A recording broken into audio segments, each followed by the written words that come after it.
16th of June. It's a Sunday, which to us is the first day of the week. We call it Yom Rishon. Rishon would mean the head or the first.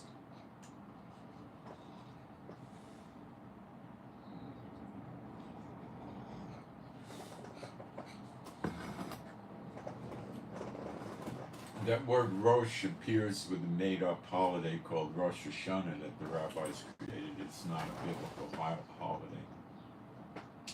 I think it'll probably pop up in September or something like that. I don't know. Their calendar is not, what the Bible is. The Bible has its own calendar, and theirs contradicts it. Okay. So what we're going to do today is we're going to discuss what China just did, which is huge. 90 warships, 1 helicopter carrier, and 2 aircraft carriers. That totals 93 right near Taiwan.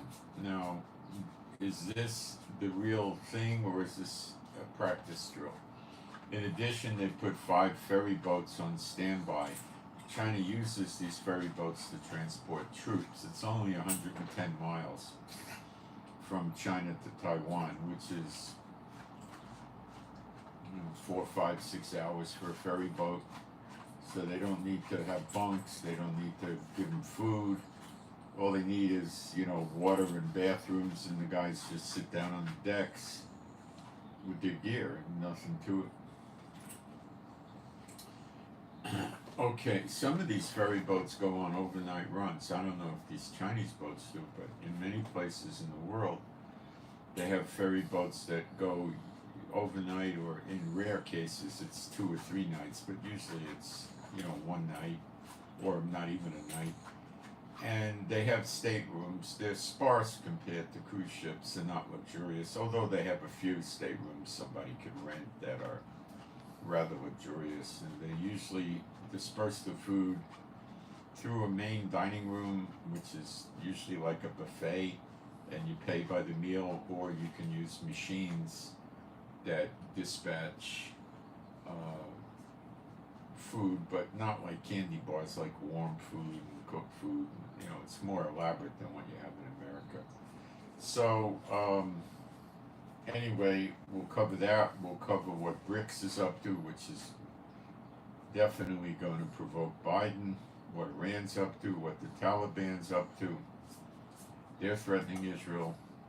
And the draft in America, which passed in the House, and now it's in the Senate, so in a matter of days it likely could pass, and Biden would be relatively unlikely to veto it. And we'll discuss all these things, and that's what's called watching, and we'll also try to tie these things to Bible prophecy as we go. So I'm going to go into the chat now. It's probably posted up, and put my posts up there.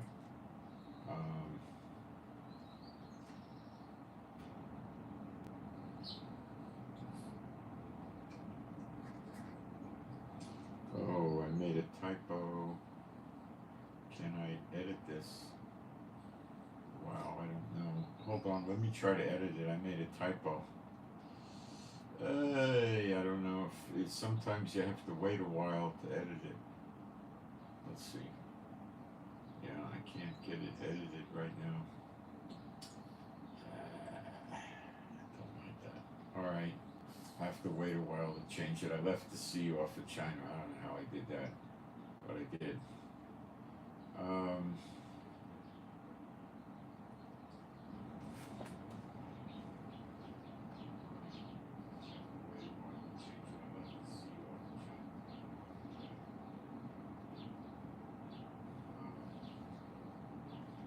We got sound and picture.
Okay, that's all done. Let me do our praise, being a Bible-believing channel.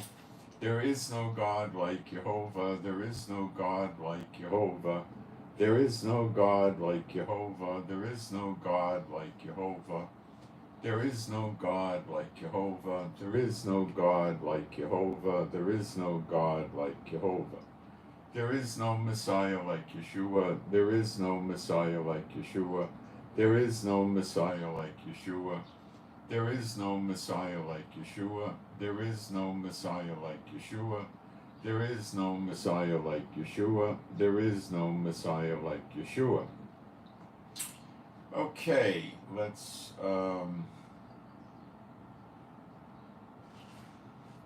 get started here. So, yeah, in the last 24, 48 hours, I think by now, China moved 90 warships, including a helicopter carrier and 2 aircraft carriers. No, it's in addition, so it's total 93, right near Taiwan. Now, do I think this is the actual attack? It could be. The television was announcing they were going to do this in early June.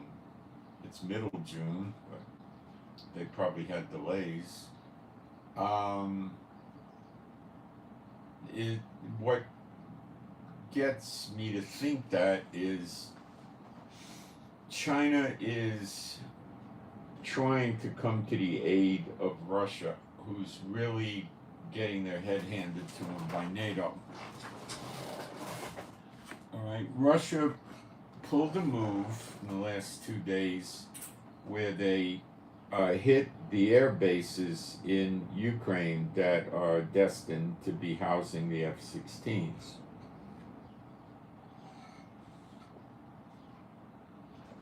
They successfully attacked these bases.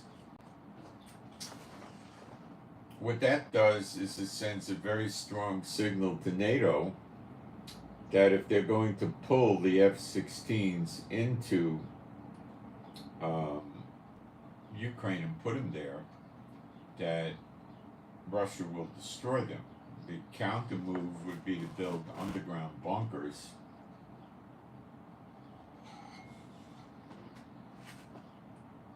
Basically, you take the runway and it goes down under the earth in heavily concrete fortified facility. Usually they would probably try to be 90, 100 feet underground, maybe even more. So the planes could be parked down there, serviced down there, and they're going to be immune from bombing attacks or missile rocket attacks, mortar attacks, and so forth. There is generally one runway, so Russia can bomb the runway, but typically runway repair is a matter of hours. That's all.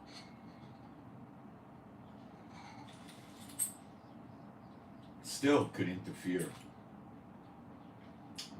If Russia missile attacks the runway with 3 or 4 missiles that hit, the planes can't use the runway, and then they go to rebuild it, and then while they're rebuilding it, Russia hits them again, or after they rebuild it again, and it could delay the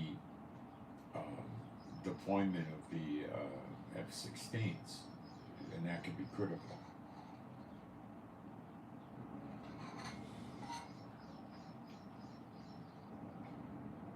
Russia is saying they're gonna, basically annihilate Ukraine with 700,000 soldiers. This, I believe, Russia will do.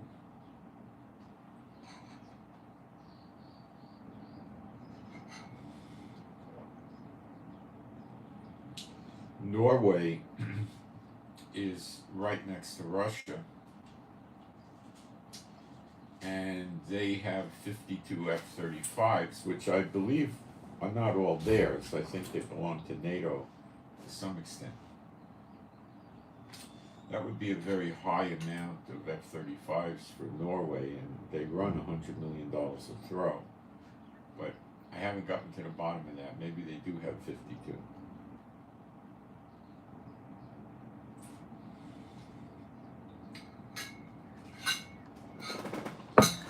The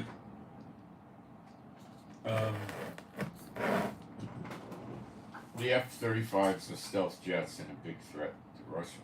So keeping them, they're inside a mountain in underground bunker with a runway.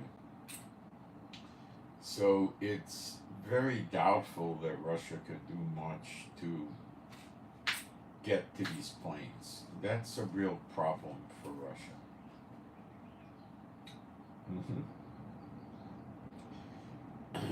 700,000 soldiers attacking Ukraine is a real problem for NATO and Ukraine. They're not going to just come with rifles, you know. They're going to come with air support, which would probably be hundreds of planes. I would say 300, 200. They're going to come with hundreds of tanks. I mean, maybe 600, 800 or 2,000 tanks.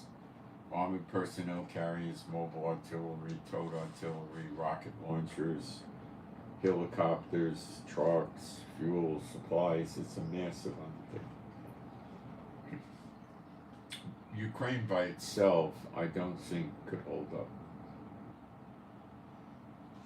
Putin is probably thinking if he could take over Ukraine, it would calm things down and the nations would eventually realize that it's over and they go back to the way things were, and Putin has Ukraine. Then Putin lets things calm down and starts with other countries. That would probably be Putin's mindset. Now, the problem that NATO and the EU have is this gives Putin a massive buffer zone covering a large area of Russian border that the NATO people or the EU, whoever's attacking Russia, would have to work through Ukraine first.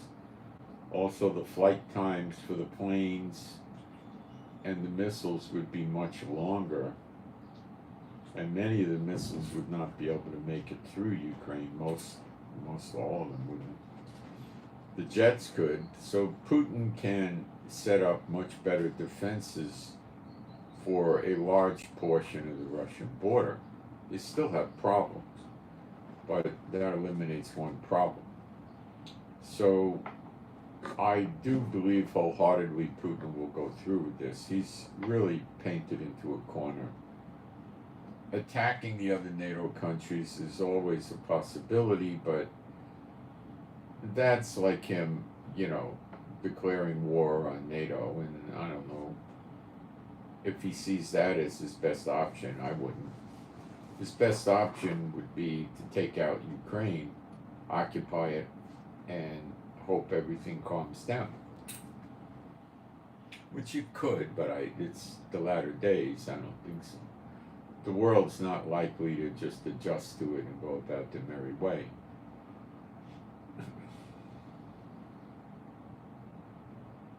China could be ready to attack Taiwan at or around the same time Putin makes his large move in Ukraine, which could be any day. I mean, he would start not with 700,000. He probably has a few 100,000 ready to go. I would guess 300-400, and he can begin, and then bring more troops in, and push. Missiles. What he would do is he would use missiles in front of the military, and then if he gets a good advantage, then he would start using artillery in front of the military, and the military would keep going in. I would say it would take some weeks to get to take over Kiev and the big cities. NATO is talking about moving troops into Ukraine now. They say they have 500,000 troops they could easily deploy against Russia. NATO has better aircraft, good missiles, but Putin does too.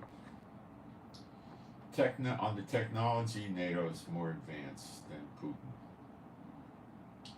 But Putin is advanced enough to inflict serious damage and could realistically win. I would say it's a shoo-in for him to win if NATO doesn't get into the fight with boots on the ground, tanks on the ground, planes in the air, missiles, and all of that. And it looks like they very likely will do so. They're hanging on to keep Ukraine in the game. Like, they're not gonna. There's no signs of them throwing the towel in. Neither is there any sign of Putin throwing the towel in. So you could assume nobody's gonna give up. They're gonna go take this battle. Okay. Belarus will be on the side of Russia.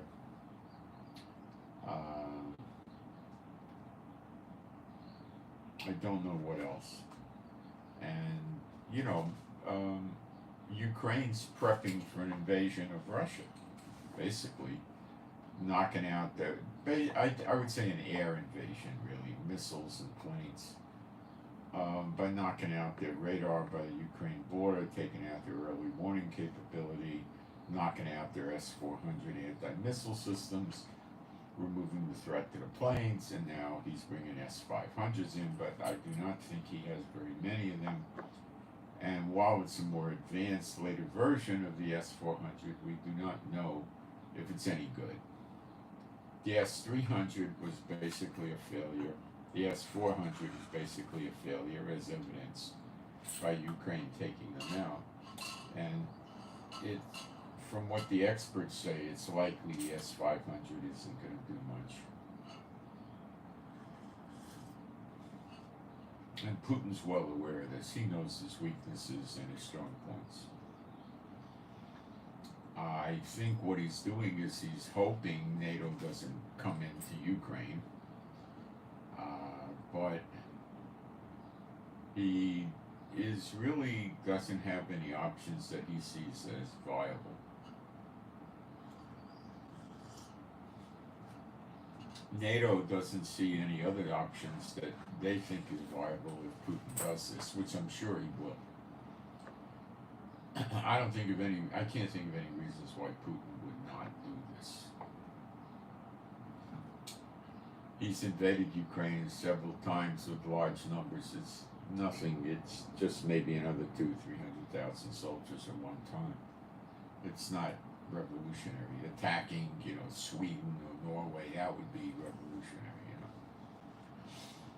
So China and Russia are, of course, as you know, allies. The first tier of this axis against America, the daughter of Babylon, is China and Russia. The next tier down is North Korea and Iran. They're not really disposable assets, but they're not valued as highly as China and Russia. They don't really produce anything. They don't do much with an economy. I mean, Iran does by selling oil. And, they're not worried about them that much. Nobody buys Iranian cars or TVs or refrigerators, that kind of thing. Same with North Korea. So, North Korea is constantly provoking South Korea.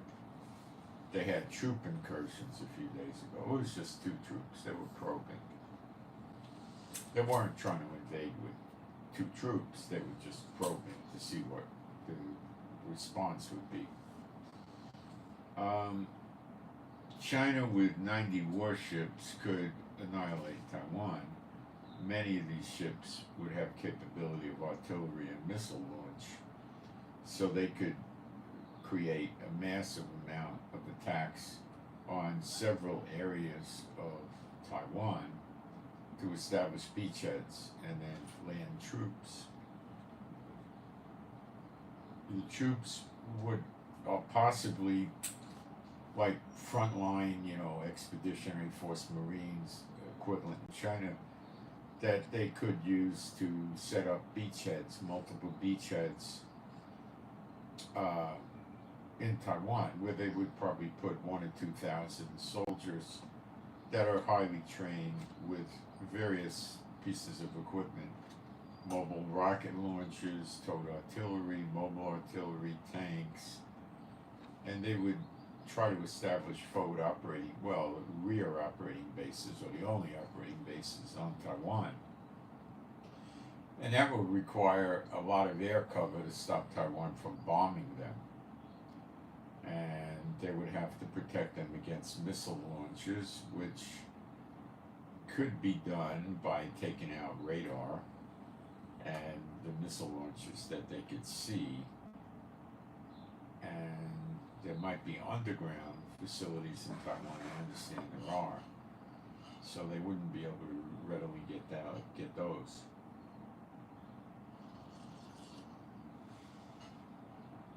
So they would have to be taken out from the underground storage in bunkers or tunnels and deployed, and with heavy reconnaissance from drones and aircraft, China would try to take those out before they could be used effectively.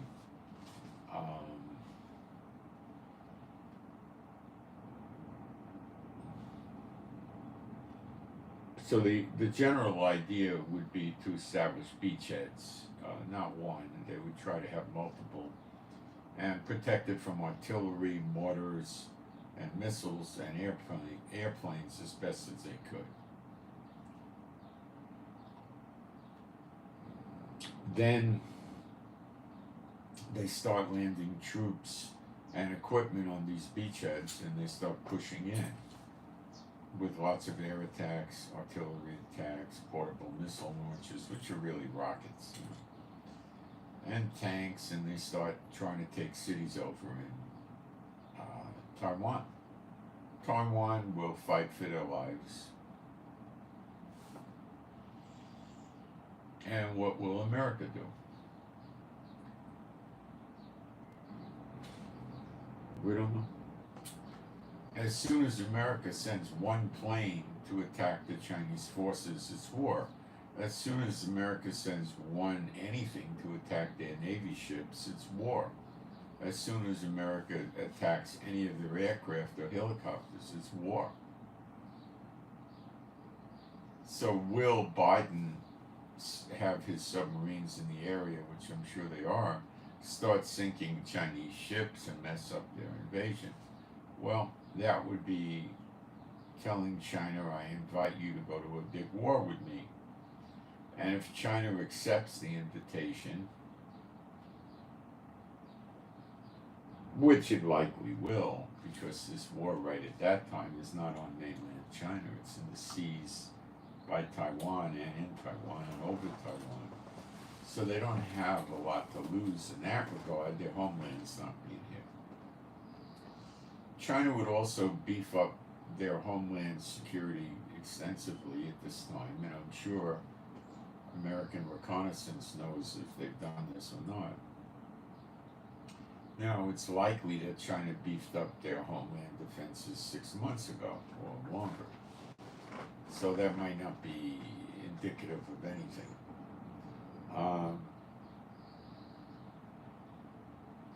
China would probably want to move at least 250,000 ground troops into Taiwan, if not 500,000 or more. Okay.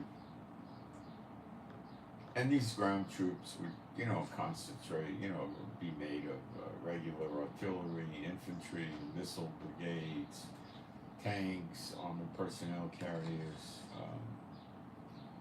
and a lot of aircraft. And, they're basically, lots of support. They would need, quartermaster for food, uniforms, supplies. They need ammunition, weapons, replenishment, medical, housing. They can't have the troops sleep in the street all the time. They would try to have housing and, things of this nature. And they have a real problem because Taiwan could pelt them with artillery, missiles, mortars, sniper fire. So it would be a real hoodoo,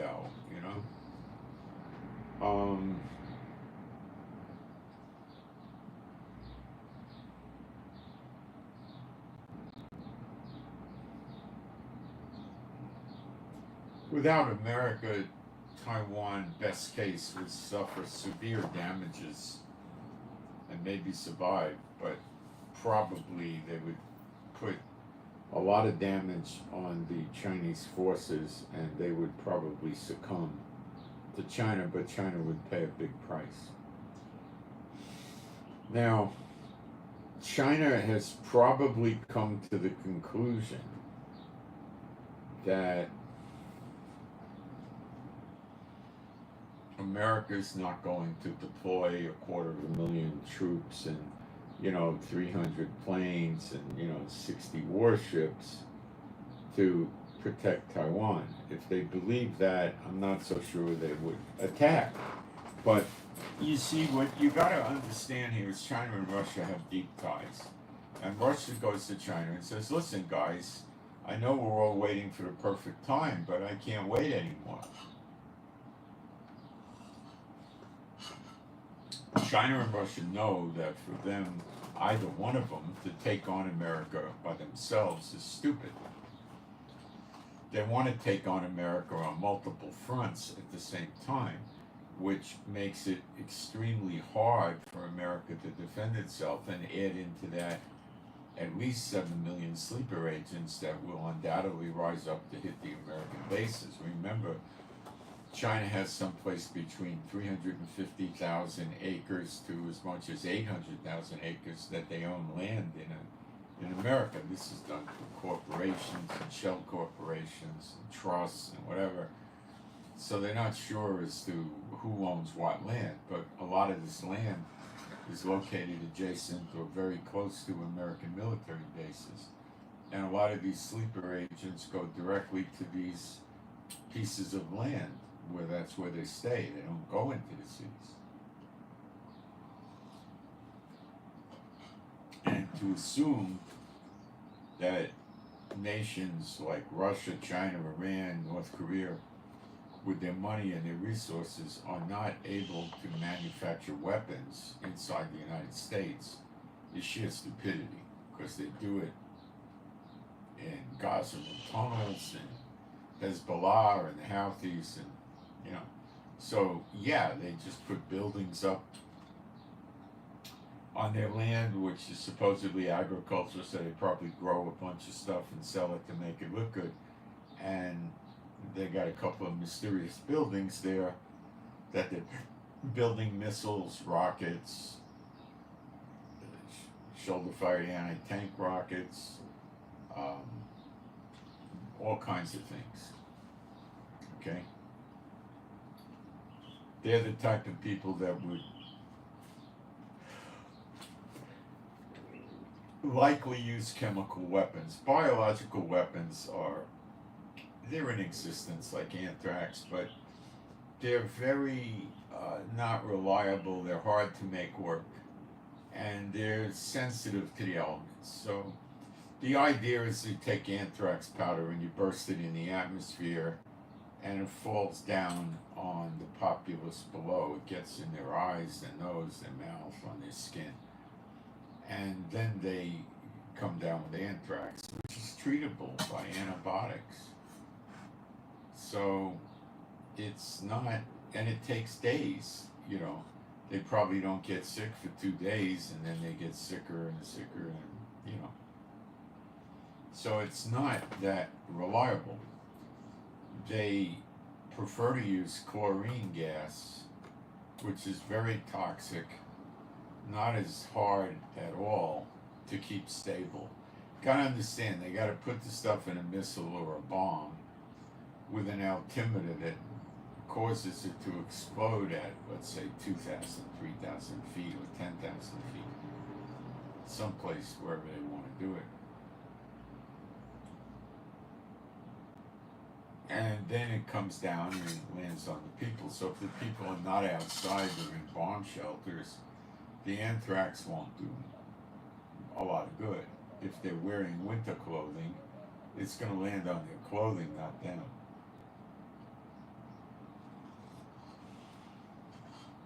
So if they just took their clothes and hosed it off outside, it'd probably be it. Also, the anthrax would be deactivated by the wind blowing it around, the heat of the sun, the moisture, snow, ice, lots of things. doubt they would go to that.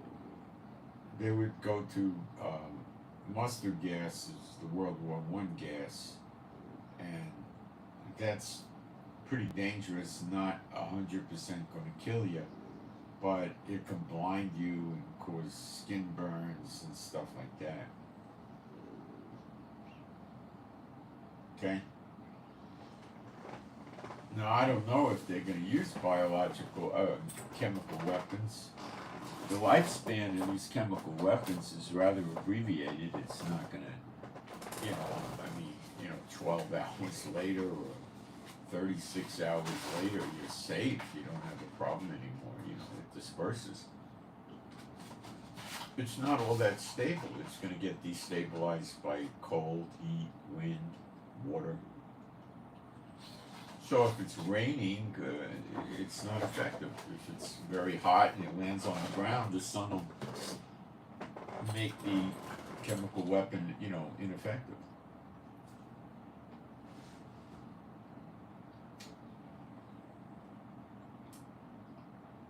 It's going to get the uproar of the nations, but I don't think they care about that anymore.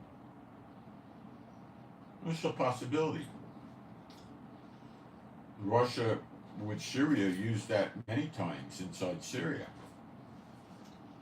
They called them barrel bombs.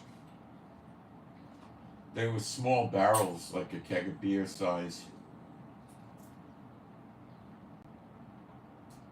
They had chlorine, which would generate chlorine gas in some form inside the barrel, and they threw them out of helicopters at relatively low altitude, and the barrel would break, the gas would come out, and people would die quickly, minutes.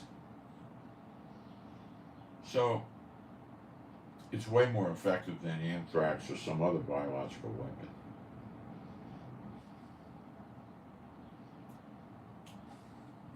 I do not know if China will use that. I'd say they're likely to.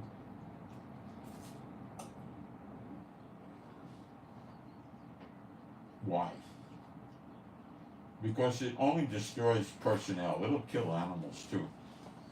It destroys personnel, people. It doesn't blow the buildings up. So if you wanted to save the factories of Taiwan, which China wants, using chlorine gas would do it. I guess after it's over, they just hose it out, or guys with a hazmat suit wash it away, that kind of thing. It's not,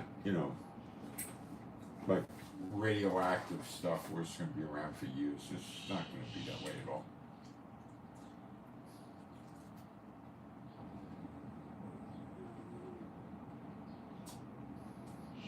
Chances are, if you waited 2 or 3 days, you could go into the factory and nothing would happen to you, but they would probably want to hose it out, and they'd have to get the dead bodies out.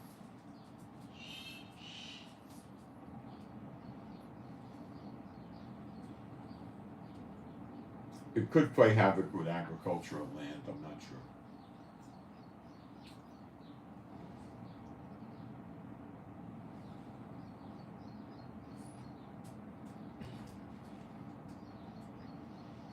So when you use explosives, the death is pretty instantaneous. Once you have impact, the troops are dead a second later, 2 seconds, 3 seconds, right away.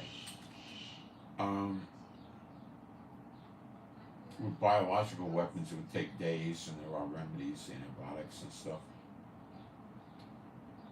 With the chlorine gas, there's no medicines that are going to work effectively. You're not going to have time to administer.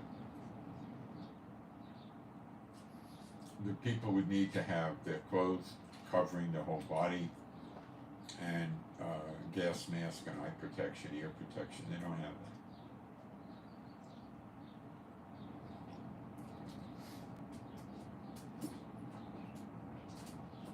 This could also be deployed in America by the sleeper agents on military bases effectively. Because how many people in military bases are running around with access to a hazmat suit or a gas mask? Probably none. Except maybe small teams of like bomb squad people, that wouldn't do much.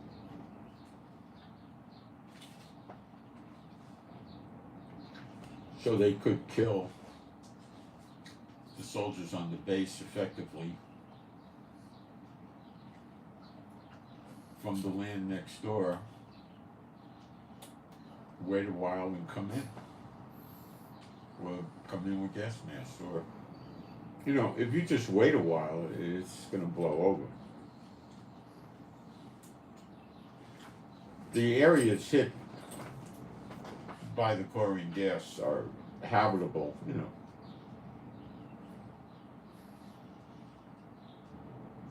You're basically breathing it in or getting it on your skin.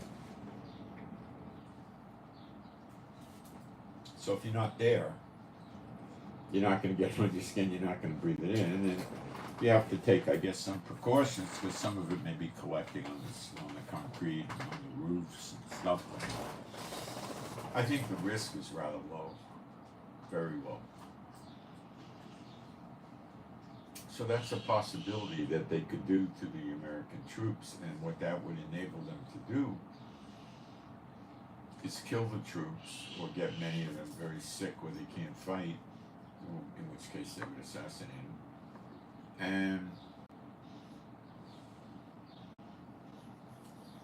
not damage the military equipment, so they could take tanks, jeeps, personnel carriers, helicopters, jets, artillery, all kinds of things, because the stuff would be intact.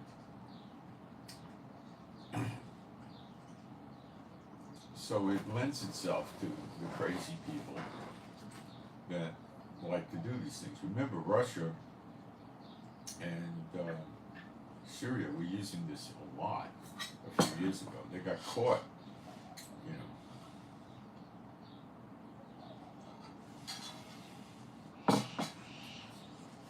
It's very effective. It's not so much a weapon of mass destruction, because when they drop these barrel bombs out, it probably gets the people with 100 yards away, or even less, But if you drop 10,000 barrel bombs or something like that, well, you can put it in artillery shells as well. But artillery shells aren't going to hold that much. Now, there are other chemical agents too, ricin and things like that, but you get into questions about stability on that, because the device is exploded and it disperses the chemical agent, and you have to make the thing stable enough to survive the explosion and still be a lethal chemical agent. It's no mean feat. It's tough. But if you're dealing with China and Russia, I'm sure they have the capability. So I don't know yet what China's intentions are. They might stay there with all these ships. At this point, I would say China wholeheartedly believes that America is not going to go to war with them. So one of their plans might be, and of course North Korea's been provoking South Korea, and North Korea is now begun building walls and roads in the demilitarized zone. Well, they're not supposed to be doing that. Roads ought to cross from North Korea into South Korea and invade them, because he's wholeheartedly going to do that. And the walls are probably to protect the soldiers coming in from South Korea. Also, when you have soldiers and you have walls, let's assume these walls are 25 feet, like Israel, something like that, it becomes a lot harder to hit them with artillery, missile, and gunfire. You got the enemy is here, the 25-foot wall is here, and the soldiers are here. So if they're right behind the wall, you can't really get them, and you have to make, the trajectory path of the missile. If it goes like this, it just goes over the wall. It's going to go way beyond the wall, maybe 200 meters, 300 meters. So it gives the soldiers an opportunity to be protected, and they could shoot artillery, just position it close to the wall and arc it over the wall, you know, and they could. That's one of the big things that North Korea has going for it, is a massive amount of artillery.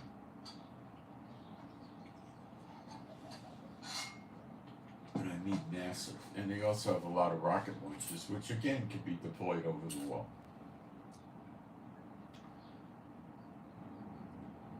So it enables them to hold the line in the DMZ, demilitarized zone, so they can take over much of the demilitarized zone, get a lot closer to South Korea, and that enables them to get better artillery and rockets into South Korea. It also hinders South Korea from invading North Korea.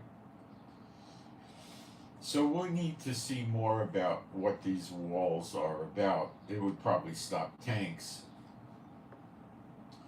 So North Korea may put gates in these walls where they could let their tanks and troops in and then close them. I don't know what they're up to, really. You're not going to win a war by building walls and roads, but it appears that North Korea is getting very interested in doing this real soon. Japan will join in the fight against North Korea and China.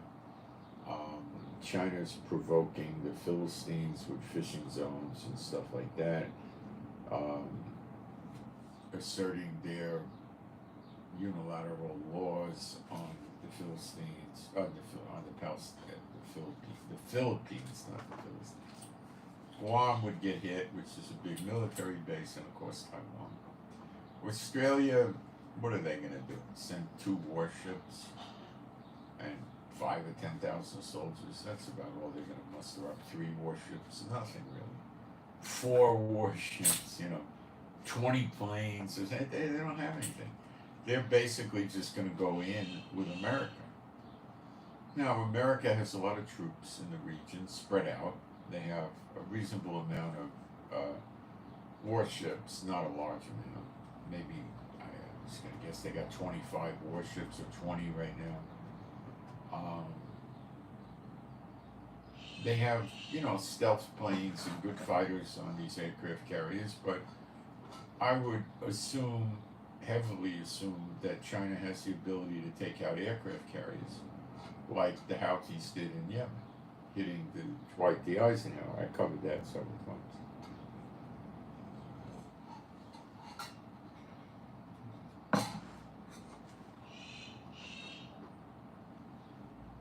So they're trying to see if Biden's going to just do nothing.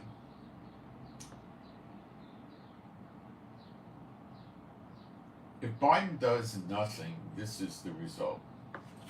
China dominates Asia Pacific. NATO and America are out. They're not trading with anybody. They're not there. Americans aren't allowed in. They're sent back to America or imprisoned or whatever, and that's the end of it. Okay?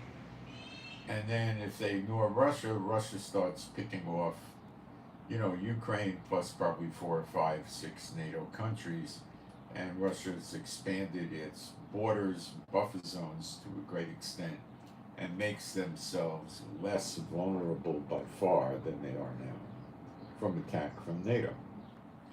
Plus NATO would break up. Okay? And if they ignore Iran, then Iran's going to take over the Middle East, and the goal there would, of course, be to kill Israel, but also to control the oil in the Middle East.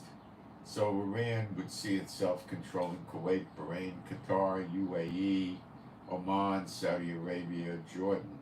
And that is a massive amount of oil. Massive. Iraq's already in bed with Iran, and Saudi Arabia too. Syria also. So they would be controlling an unbelievably huge amount of oil and gas. Because you got Iran plus all these countries plus Russia. I don't know the percentages. It'd probably be at least 60% of the world's oil supply, and they could break America, and they could break Europe and Central South America and whoever else they wanted to break that doesn't have their own oil. Egypt has their own oil. They're not necessarily going to break Egypt that way. Okay? So it was very important that Israel had to give up the Sinai Peninsula because they had oil there and they didn't want Israel having its own source of oil. They didn't want that.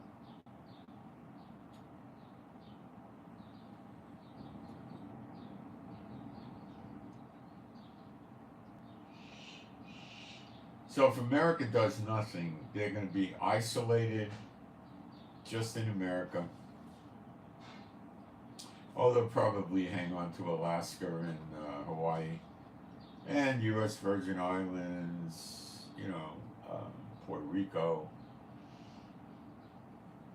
And China and Russia aren't going to care. And then when they get their sweet time, they'll raise a large army and go after America. But why would they pass this golden opportunity up? What is the golden opportunity? Biden is a nincompoop.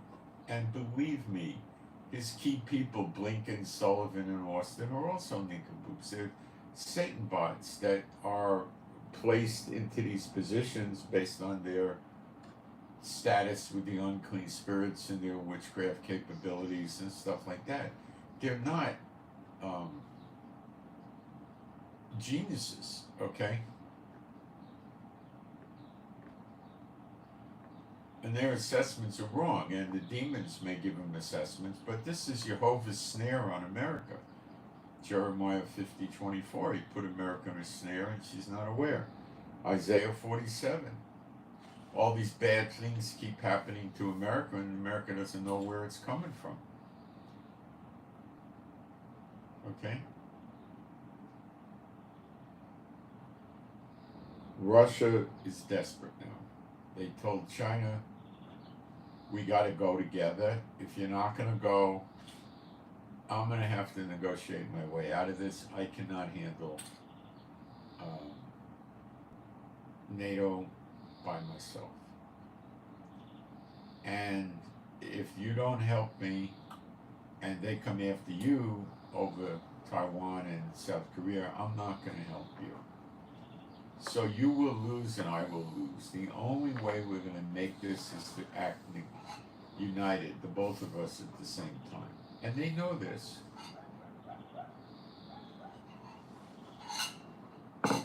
The Biden administration, of course, is aware of this.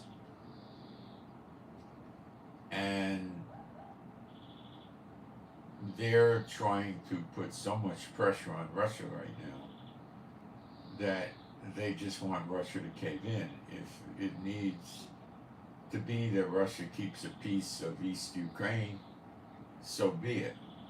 They would take that. But actually, no, NATO rejected Putin's latest proposal, which was that Ukraine never join NATO and basically let Russia have the piece of land they already have occupied. And NATO said, no, they're not going for that. So NATO, it's end times. They're under delusions, these nations. God puts them under delusions to make the snare work. I can talk about it all I want here, and they're not going to pay attention to me. I don't have money. I'm not an elected official in a Satan-run country. What do they care about me for? They don't believe the Bible. They don't fear Jehovah. They just run around doing their own thing.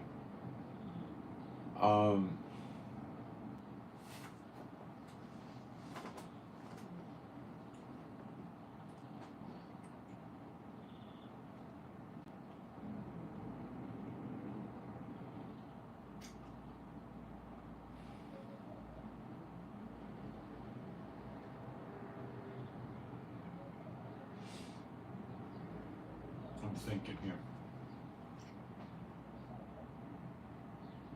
So China and Russia need each other. They have no way out of this, okay? And I think China came to the conclusion that now they don't think end times is gonna, the end of the age is gonna be this summer or anything. They don't think that. So yeah, we got to worry by, Trump will probably win the election, and then Trump will I don't know what Trump will do, you know, but it's not going to be good for China and Russia and Iran and North Korea, that's for sure.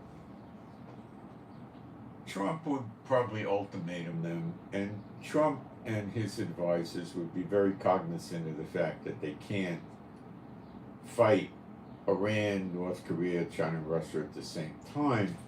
They would have to figure out some sort of strategy. Probably Trump would start releasing sanctions and letting them get back into trade and try to suck them in with money.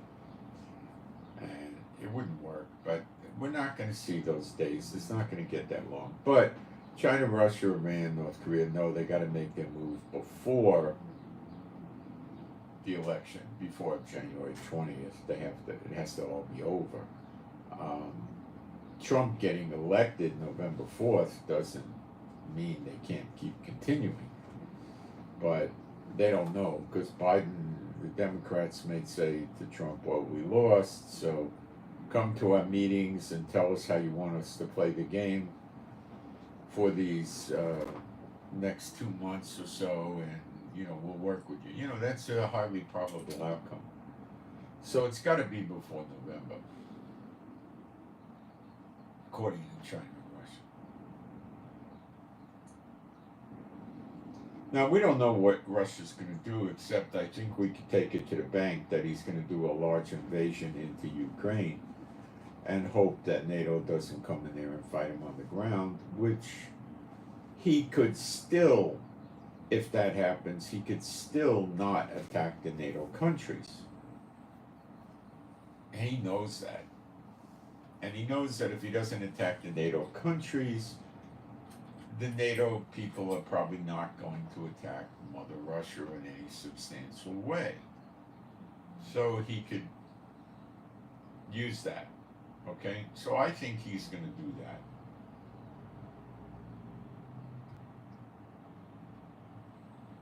And I think NATO's going to counter that move because they don't want to see Ukraine become the Ukraine SSR or something like that, you know. And they know that Putin's on an imperialistic campaign, and he's not stopping with Ukraine. He's going to go pick off at least another 4, 5, 6, 7 countries that are near Russia to give him this huge buffer zone against Europe and NATO. Now, the EU Parliament has gone right-wing, past tense. So it sounds to me like they're going to also take a stand against Putin. I can't imagine they would. They're not going to submit themselves under NATO because they're not in NATO, but they'll work with NATO.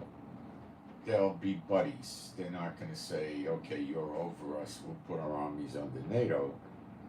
They'll say, we'll be your ally and we'll work together, and they'll have a say in what happens and what doesn't happen. And that's how, you know, World War II ran and so forth. That'll be fine. They can get around that.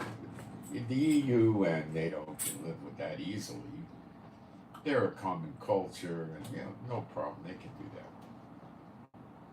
And then you have UK, which is not in the EU but in NATO.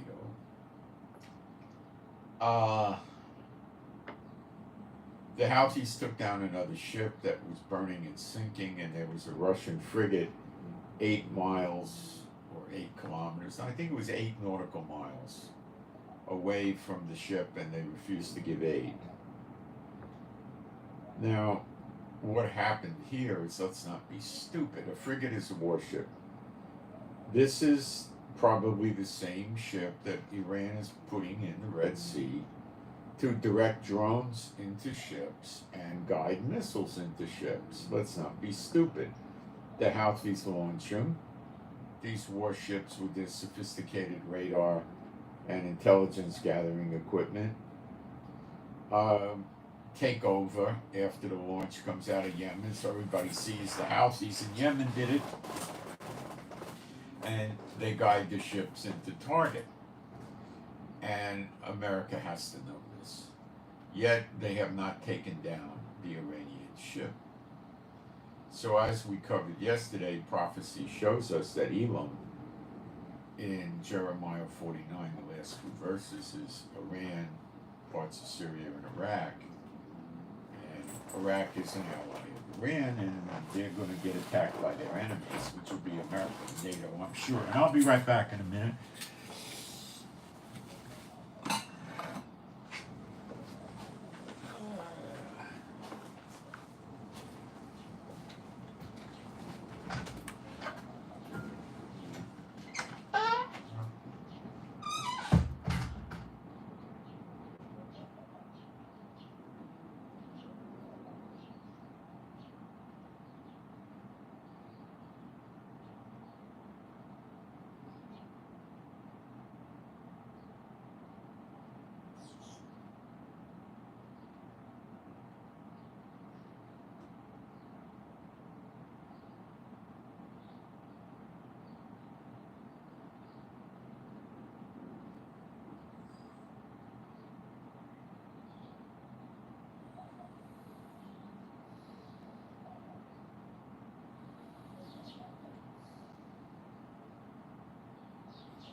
We also need to take a little look at why Taiwan.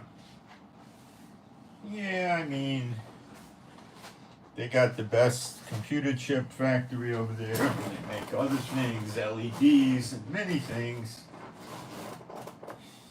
But is this, I mean, it's going to cost China, what, $5-10 billion? Or probably not, probably more like, 50 or $100 billion to fight Taiwan. It may cost $500 billion. Okay? So, it's not all that logical to say they're doing this for a computer chip factory. They could just build their own,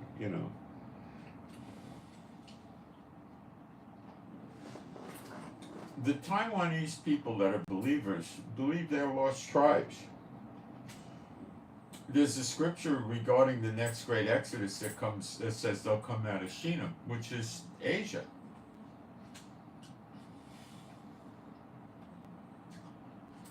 They might be lost tribes. Satan knows who the lost tribes are. So he wants to get rid of them. Either kill them or put them under the boot of communist China, which isn't going to let them leave. If China takes over, they're not going to give them passports and say, oh, you're free to leave. They're going to have to apply for an exit visa. And if they got to leave to go do, some business with a company in England, and, they're going to make sure the guy has a family still in Taiwan and the family stays there. and he can go for a week or 2 or 3 or whatever, and then if he doesn't come back, the family's going to go to jail or get killed.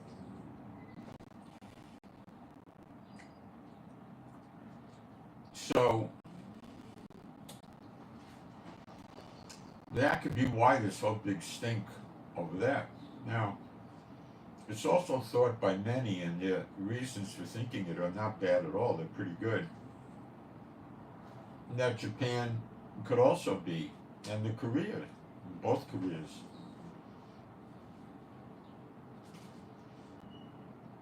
Parts of China too, or China, I don't know. I really don't know.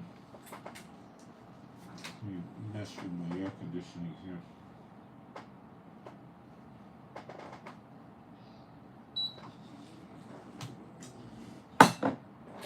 I think we hit 105 or 106 yesterday.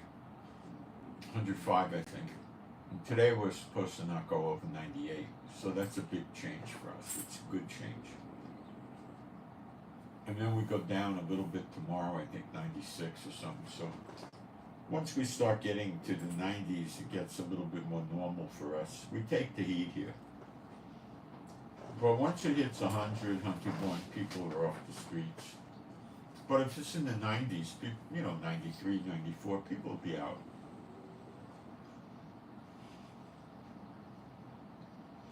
In Tiberias, there's a lot of little, what they call mini McCullets. McCullet is a market, and mini is a modern Hebrew adaptation of the English word mini. So they sell what we called in New York as a kid ices, where they're on a stick or 2 sticks and they're flavored like strawberry or grape or orange, and they're ice, frozen ice with flavoring in it. They're usually very cheap. These stores would have a freezer full of these things, so they would go to the store, while, let's say they have to take a long walk, and they would buy in ices and continue walking, eating it. And there were these stores at least every block or so, every 2 blocks. And after they finish that one, they go into another store, buy another one and another one. And it cools you off quite a bit. I used to do it. It works.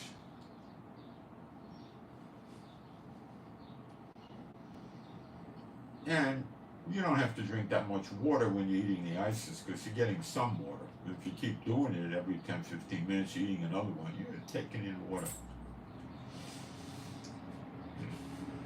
Not a lot, but you're taking in water.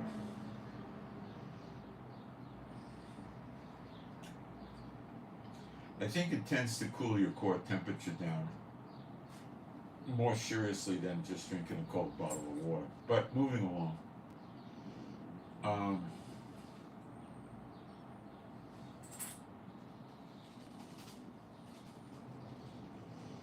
That's one reason why you could have a good, reason for Taiwan getting it. Now, America, of course, is loaded with Jews, so that's another side benefit to Satan and the demons to wipe out America. That's not going to work.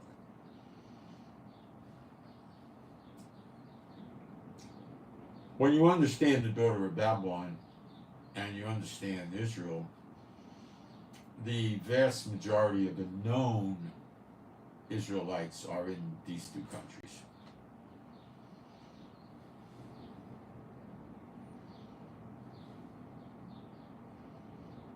Okay. So, America went to war against the North American Indians in the Indian Wars in the 1800s. The massacre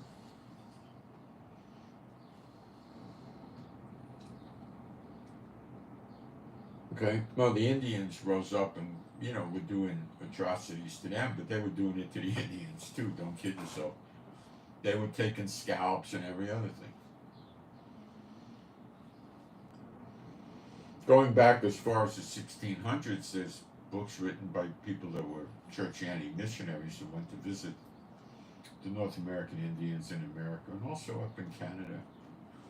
And they found tremendous evidence that there probably were lost tribes based on the language, customs for menstruating, their eating habits, many things. Many things. You could find these books. They're on archive.org for free. You could read them. Just look for like books about the North American Indians, lost tribes. It's search like that. Some of these people spent years with the North American Indians, learning all they could. And back then the church was pretty ignorant at end times. They probably had no concept in 1948, you know, this kind of thing. But okay. So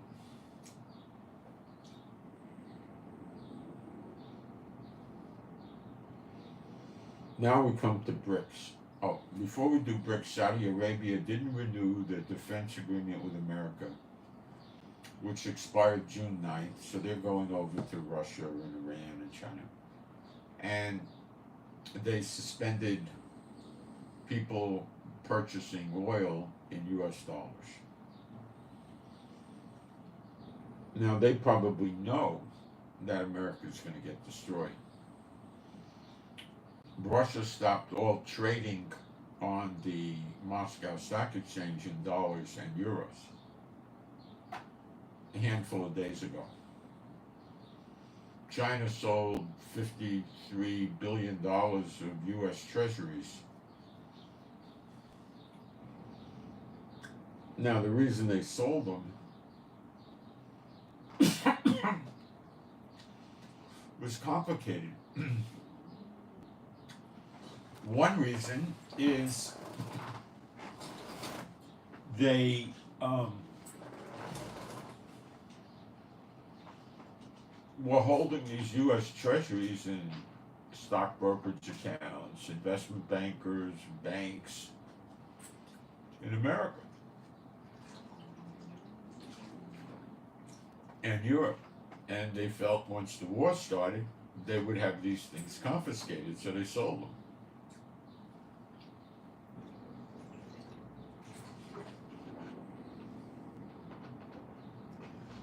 Maybe they took it and went and bought gold with it, I don't know. But they probably didn't repurchase American treasuries. Some economists think they probably did, but I doubt it. They know what's coming. Now the UAE will probably follow suit.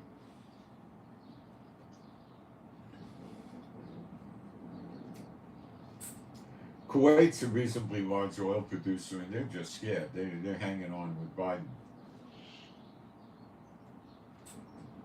You see, the Shiite Muslims, which is Iran and Houthis, Hamas, Hezbollah, the Iraqi Syrian militias, Iraq, and they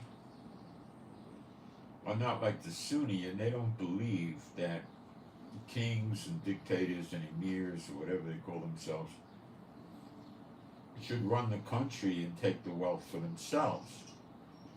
They believe the wealth should be distributed amongst the people, which is, kind of bogus, because the real true leaders of Hamas are billionaires. Some say they're richer than Trump. But it plays well. So they still make sure the leaders of these republic democracy type countries that are Shiite, like Iran,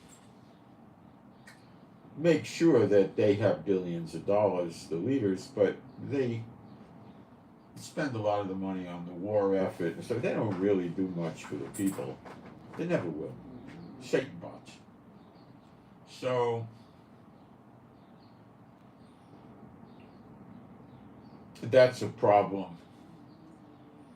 And Saudi Arabia is in the jackpot there,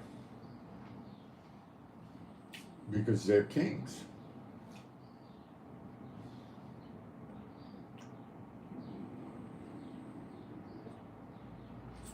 And they're likely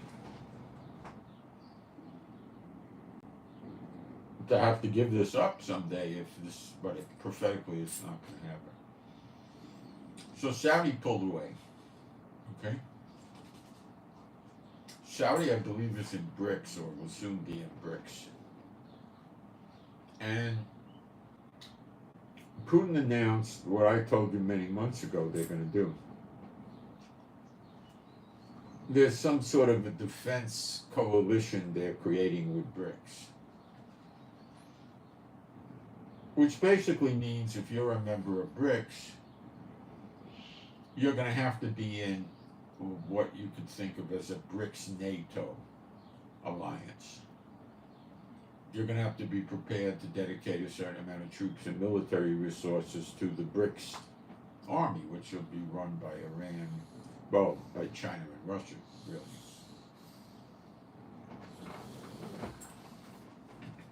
Now, Turkey is not in BRICS, but he has applied for membership. BRICS is dedicated in trading everything not in US dollars. I don't know about euros. They probably, if they haven't eliminated euros, they soon will. But they did stop it with dollars. Or I think you're allowed to trade in dollars now if you want, but you don't have to, that kind of thing. Putin's expected to announce a BRICS currency any day now, that it's actually available. He announced it months ago, but it's not available. This is not a currency that you put in your wallet or your purse and you walk around with. This is designed only to trade amongst the BRICS, the BRICS nations, okay? So what they have to do is post a certain amount of gold with BRICS, which would probably be either putting it in a BRICS bank in China or Russia, because those are the two strongest countries. And depending on how much gold you put in there, you'll be issued BRICS currency. And I imagine it will fluctuate according to the price of gold. So if gold goes up, you'll have more currency out of thin air. So when they do this, there's going to be a vested interest in them driving the price of gold up. Also, China and Russia have been acquiring gold for a long time. And they too will have a vested interest in running the price of gold up. America, UK, the EU, and so forth, they try to drive the price of gold down as much as they can, because they don't want the people to start ignoring their paper money, which is soon going to be absolutely worthless toilet paper. Instead, they'll trust in gold and silver. And these nations don't want that. So Russia and China are on the other side of the fence. So they know that it's a big draw for people to join BRICS, because they'll be able to trade in real currency. Now, will they let these nations not physically deposit the gold in China and Russia and just pledge it and keep it in their own country? It's a possibility. In the early stages of BRICS, the people may be afraid to move their actual gold to their banks, and they might resort to this. So they could send an inspector to the country and look at their gold reserves cordoned off separately, and they might do this. I don't know.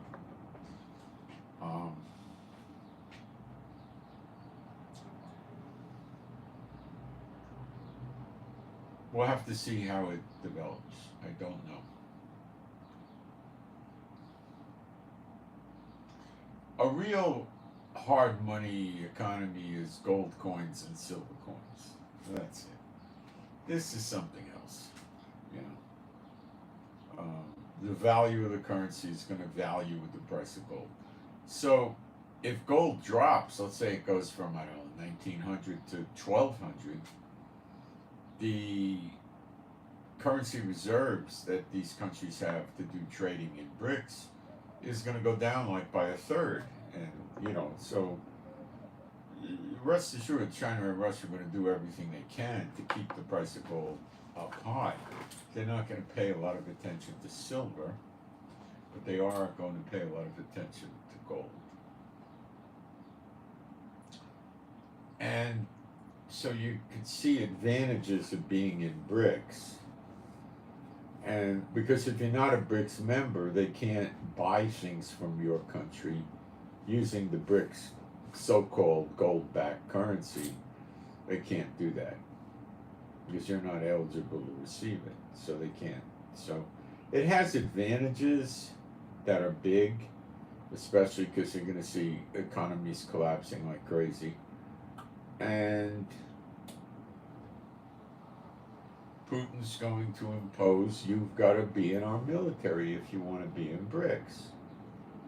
Now, Modi of India is in BRICS, and I don't know if Modi will do that.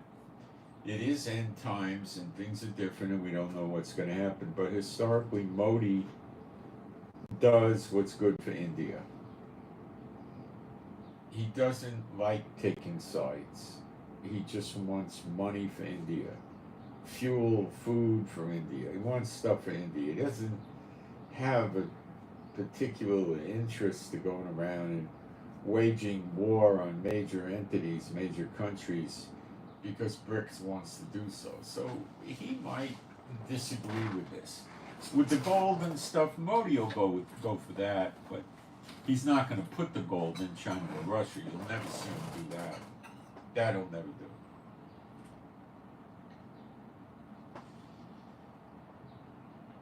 But he might fall away.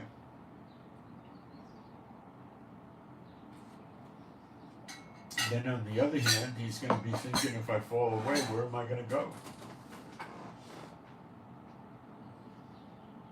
So he might stay with it.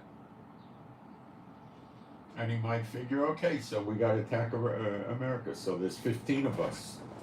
What's America going to do?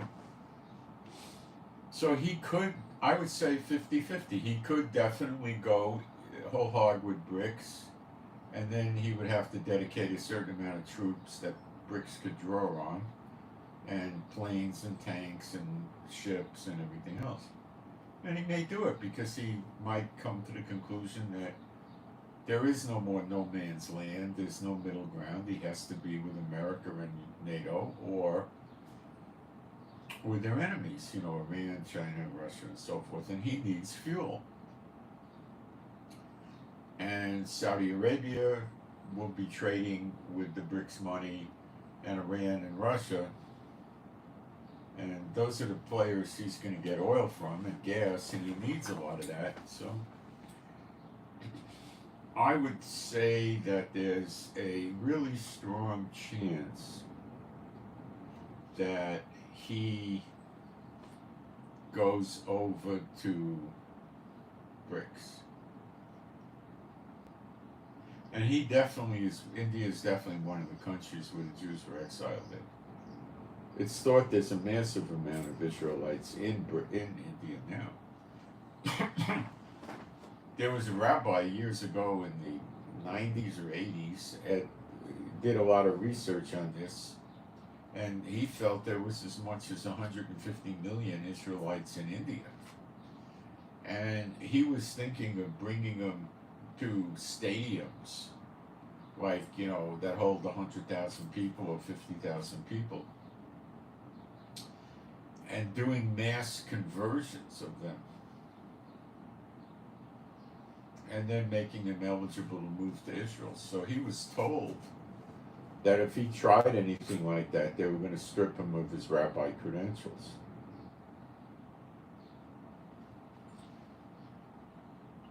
Okay. Would real leaders of Israel have done that, or would they have tried to accommodate these people? Let me go into the chat and throw the garbage out. We got a little garbage here.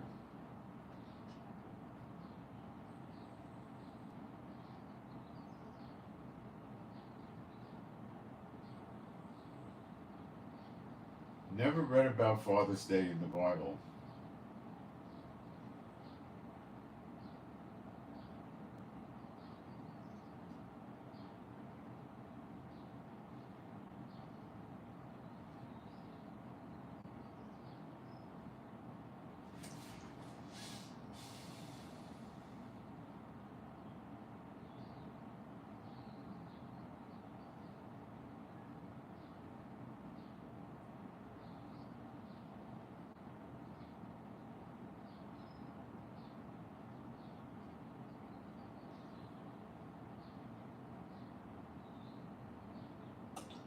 I don't know why I call them Houthis instead of Houthis, because they spell it in English with an H, which is not pronounced as a W. But I'm not very good at pronouncing the correct Arabic dialect. I don't have it very good. I know I can say very few words in Arabic, like Yalla, which means let's go. I mean, I don't have much. So I think everybody knows who I'm talking about. The Houthis, the Houthis, I don't really know. What's the difference? You know, we know who they are. Yes, my pronunciation of Arabic is not good, okay? It's horrible. It's non-existent. Okay. So this is what we got going on. Now, as we covered in Bible prophecy yesterday and the day before, there's going to be an attack on Iran by this Nebuchadnezzar, which is, when you reference Jeremiah 50:51, it says this Nebuchadnezzar, which is the head of the United States, which, unless it changes, which it could with Biden in such bad shape, would be Biden. And he'll attack Iran, which is Iraq, Iran, and it includes, in the old days, parts of northeast Syria where the Kurds live, Kurdistan, but there is no Kurdistan. When I look at the Kurds, they look like Jews. And I think the reason that Turkey's trying to annihilate them is because they probably are lost tribes. One subscriber pointed out to me that's why they don't have their own country. Could be. Could be. The only country for Jews or lost tribes that I know of is Israel. There is no country run by the lost tribes that I'm aware of. Can it be? And I don't know about it. It's most unlikely that God would set them up with their own country, but they're in control. So I don't think so.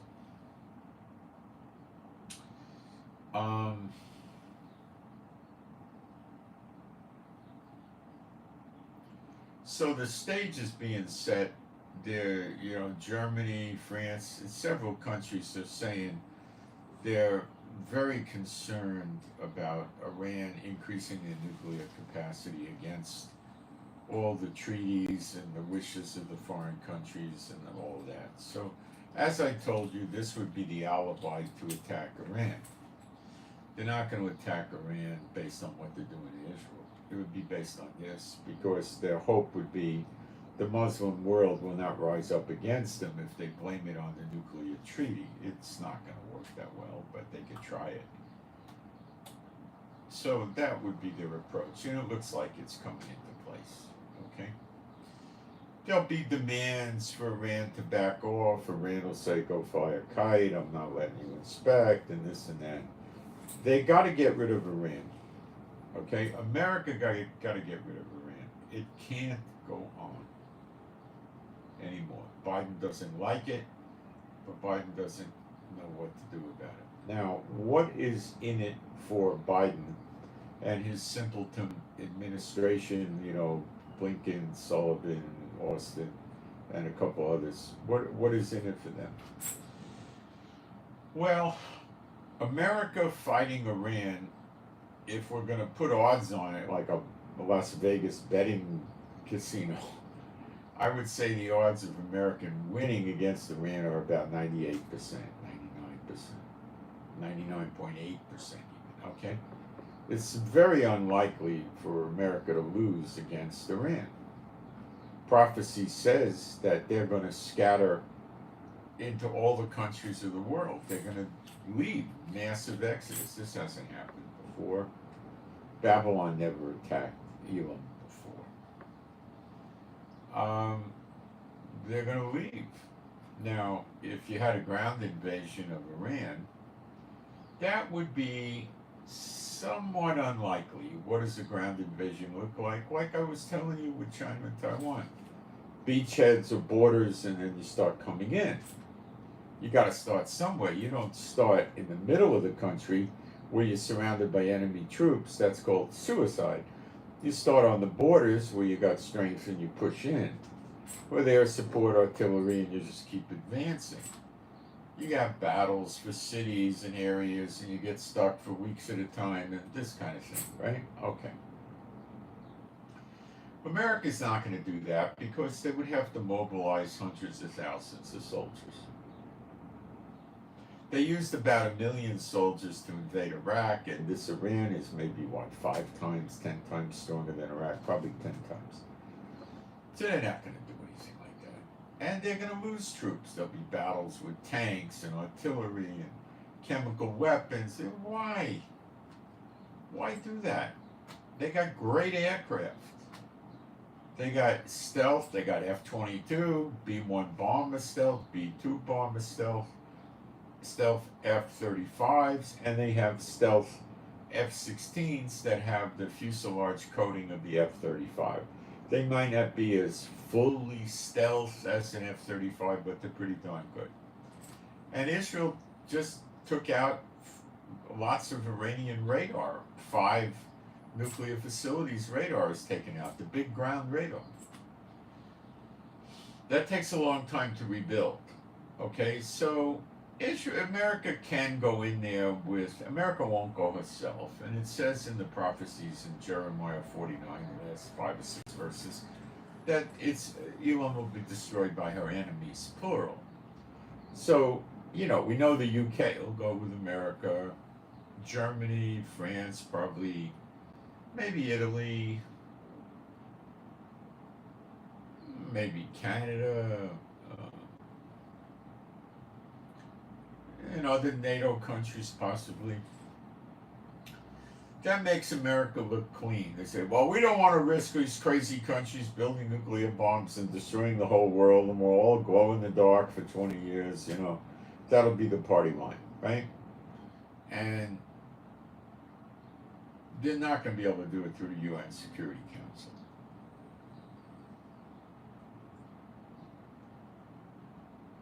There basically is no one world order today. The UN is pretty worthless because China and Russia will veto it.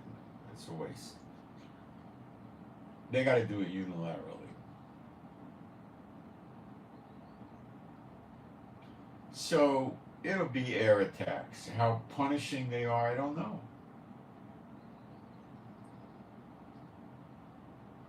The first air attacks would undoubtedly be on the nuclear facilities because they're not well protected, and it would require bunker buster bombs of significant weight. They might need to deploy the 25,000-pound ones, which they have. I don't know how many they have. They probably have a few dozen. I don't think they got 1,000. I don't think they got 200, but they might have 40 or 50 or 60. And they have a rather large inventory of 5,000-pound bunker busters and 2,000-pound bunker busters. Some of the Iranian nuclear facilities go down some 300 feet. We can forget the 2,000-pound bombs.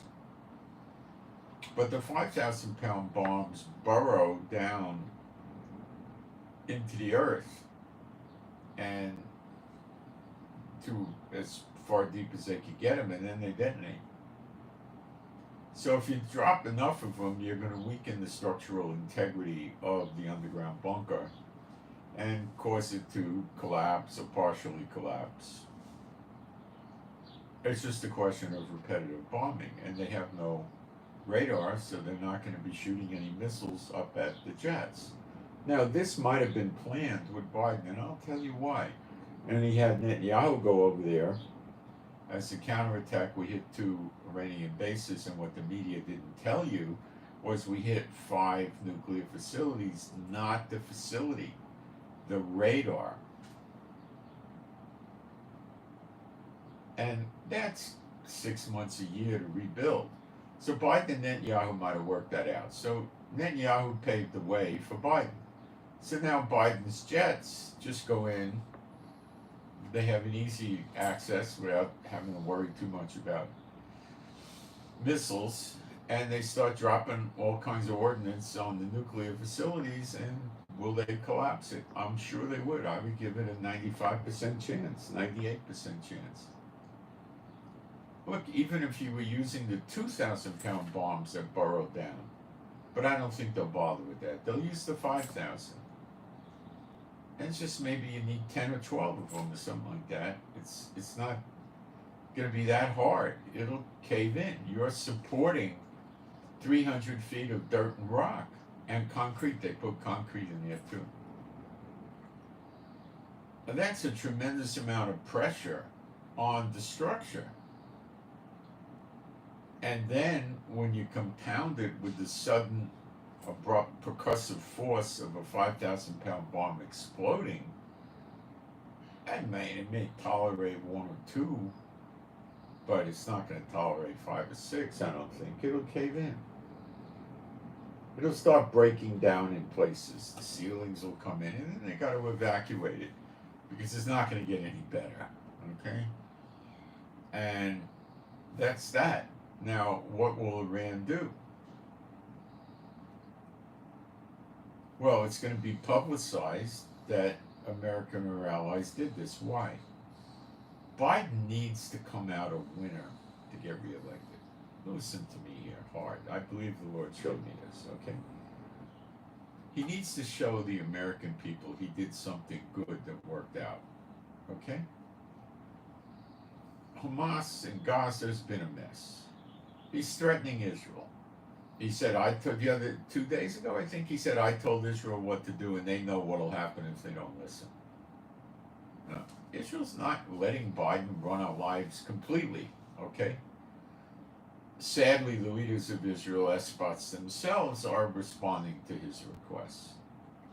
The military is getting ready to rise up against these Israeli leaders. They were saying last night or yesterday afternoon that, we're suffering casualties because Netanyahu's not,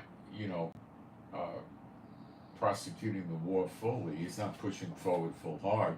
He's going slowly because of Biden. Now, we had the international humanitarian aid cut off because Israelis were protesting against it. Now they're resuming the aid. You see, this is Biden helping Hamas, helping Satan's chosen people, the Muslim warriors that want to kill Jews in Israel.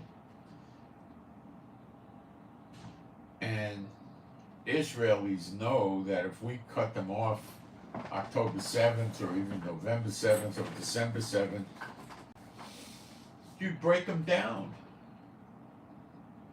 Instead, what happened? Massive amounts of humanitarian aid came in, and Hamas captured it and stored it for themselves. They probably have at least a 3 or 4 or 5 month supply. So you're not going to starve them out anymore. The damage has been done, unless you know where they stored it and you hit those tunnels. So the people have been suffering the last several days because of this. And Ben-Gvir, one of our right-wing leaders, one of the two, is the security minister in charge of the police, and he stopped the police from protecting the humanitarian aid, and the Israelites in Israel were preventing it from getting into Gaza.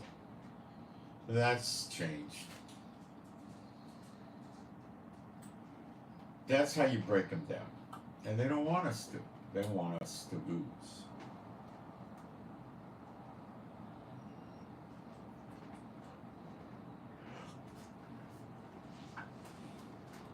Biden put sanctions on the Israeli protesters that were stopping the humanitarian aid. Rest assured, by now, they know that the only real vulnerability of the sanctions is the bank account in Israel. So they probably made arrangements for these people to bank with friends and family.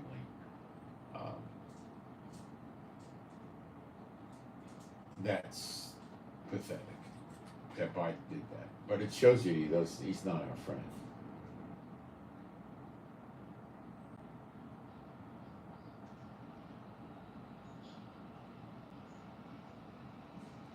It would be like telling Russia they got to give water, food, medical, and fuel, gas for cooking and for generators and vehicles to Ukraine. Russia would hang up the phone. He wouldn't take it seriously. He'd think it was a prank call. Oh, it's not a prank call when it happens to Israel. Sadly, I see more and more Biden and Netanyahu working together behind the scenes. I don't think they entirely get along. They have fights and spats and differences among themselves, but I think at the end of the day, Netanyahu listens to Biden, not every time in all things, but quite a bit. The something like 5,500 or 3,500, I think it was 3,500 bombs that were supposed to be given to us, is still not been given to us. So Biden needs a victory. What would Biden see in an Iranian victory? Number one, the chances of him losing are nil. Number two, Iran can't really do anything to America. They can't invade or hit it with missiles. Forget that. They have no navy to speak of, no army, no air force to speak of. Forget, they can't do anything. Iran has hit the American bases and the consulate and the embassy in Iraq and Syria since October 7th a good 100 times or more. The Houthis are controlling the Red Sea now. I would say by today, at least 75% of the ships that would normally go through the Red Sea no longer go through the Red Sea. They go around Africa, it's a 1 week delay, extra fuel. The cargo on the ships is stuck on the water for another week, and the crew is earning more pay, more wear and tear on the ship, more cost. And that figure will probably go to 90%. And if America's the hammer of the whole earth and the great voice, it's got to stop that. Or it's not the great hammer, it's not what it used to be, which it is. But so he tried to get a peace deal going in Gaza, and the Hamas made a monkey out of him. They mocked him. Okay? And there is no ceasefire. He tried putting pressure on Israel, and Israel's not responding the way he wants.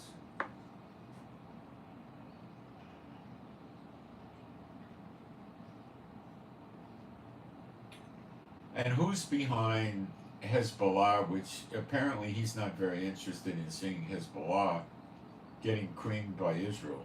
Iran's behind Hezbollah, Iran's behind Hamas, Iran's behind the Houthis, Iran's behind the Iraqi and Syrian militias, Muslim militias that were attacking American bases and consulates and embassies in Iraq and Syria. So he's finally beginning to wake up and realize that unless he cuts the head off this Shiite Muslim states in the area that are waging war against Israel, he's not going to get anywhere.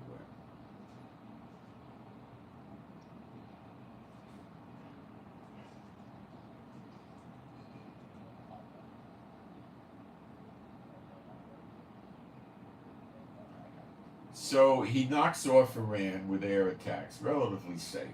Keeps his aircraft carriers away from there because they could be destroyed. So he wouldn't have a problem putting destroyers and missile cruisers in the Persian Gulf. The aircraft carrier would be further away, maybe Indian Ocean or something, I'm not sure.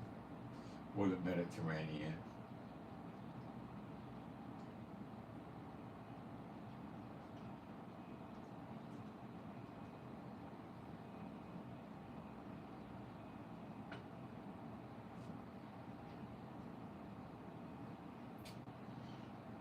And there'd be more than one aircraft carrier.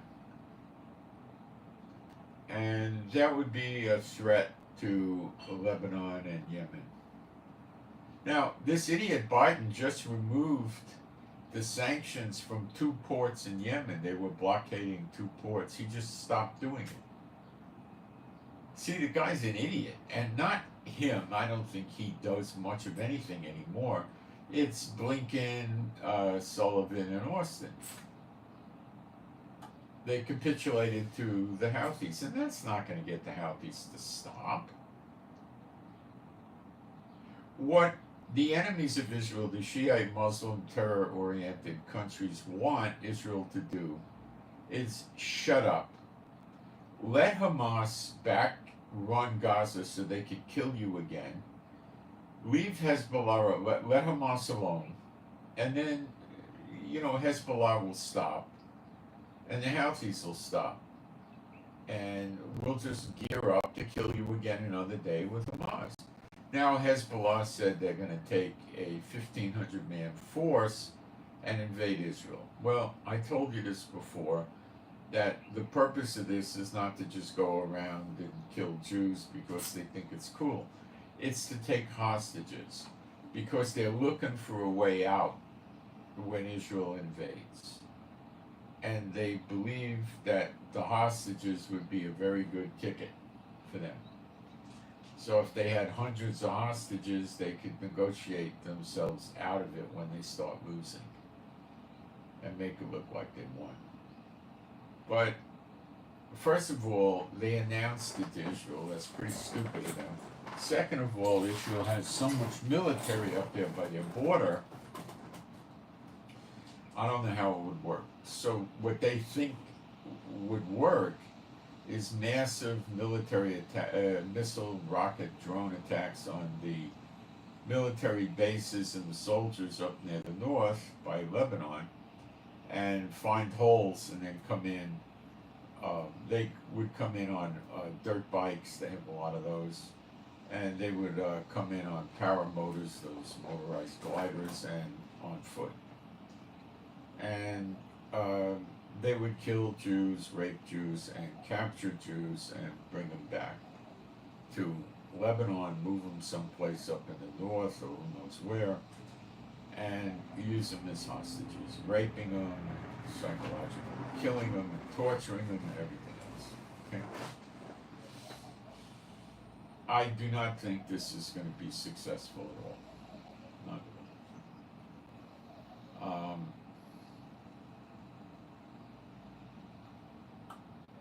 This is because they know that several days into the fighting, they're going to be in a bad way. And they could negotiate out of this with the hostages if they have enough of them. They need hundreds of them. They need, like if they got 900 hostages, the Israeli public will go crazy to get the hostages back and stop the war. And they'll be more civil than Hamas, and they'll give you names and details of the hostages, probably pictures, proof of life by letting Red Cross or somebody interrogate them and meet with them and see their health condition. And they may not use them as slave labor, they just put them someplace reasonable.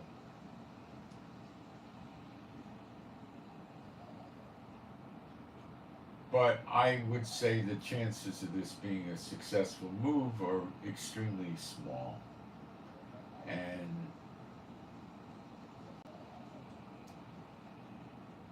that's Hezbollah's best move here. They can't survive our attack any more than Iran could survive American attack. So America does a large bombing run first on the nuclear facilities. Iran will be enraged. It will be publicized. There will be videos and pictures and reports, and Iran will not be able to shove it under the carpet and make believe it never happened. So Iran will threaten Israel. It will threaten Israel, and of course threaten America. And the Americans will go back to Iran with a very stern warning, which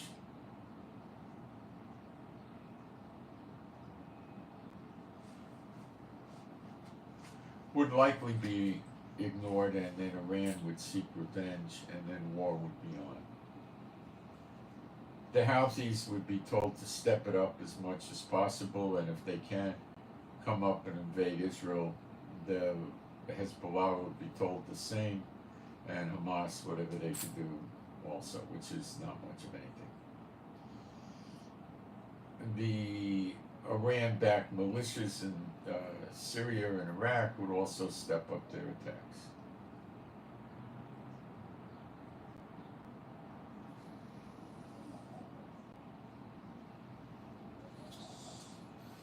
If America gets real, what they'll do is take out the go-fast boats with the A-10 jets. These are jets that are not supersonic, that have tremendous gunning capability with 20mm cannons, and they'll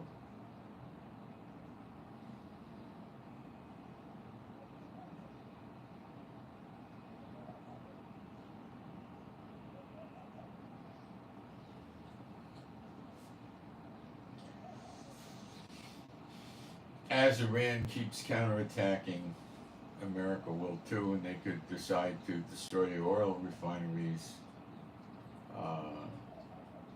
military weapons factories, military weapons storage, bases, military airports, military piers, everything, just restricted to military.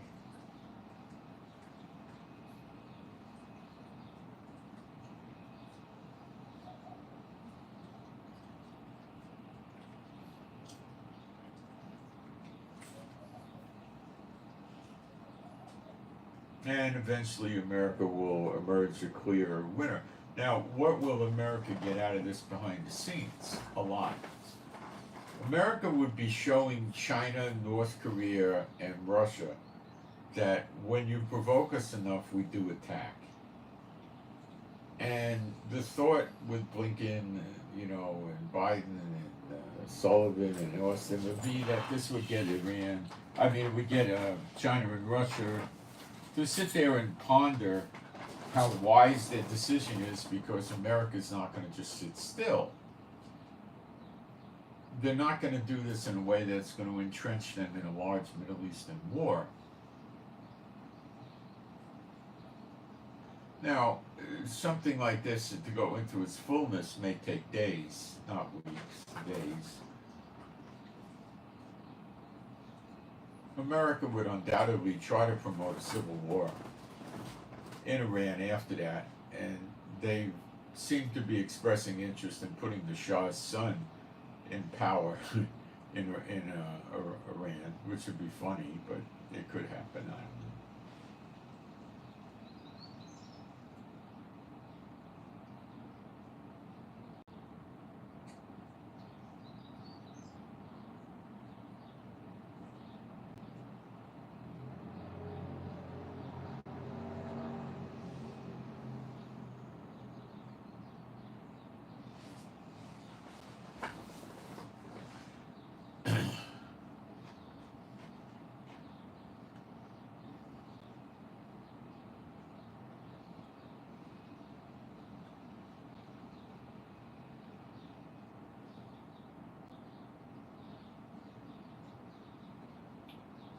So that's one big reason why America will hit Iran, to scare Russia and China. It will probably have the opposite effect and get them more determined to bear down and get rid of America. And it will, in my mind, most likely cause the sleeper agents in America to be unleashed. We haven't seen that yet, because when that happens, that's a commitment to destroy America.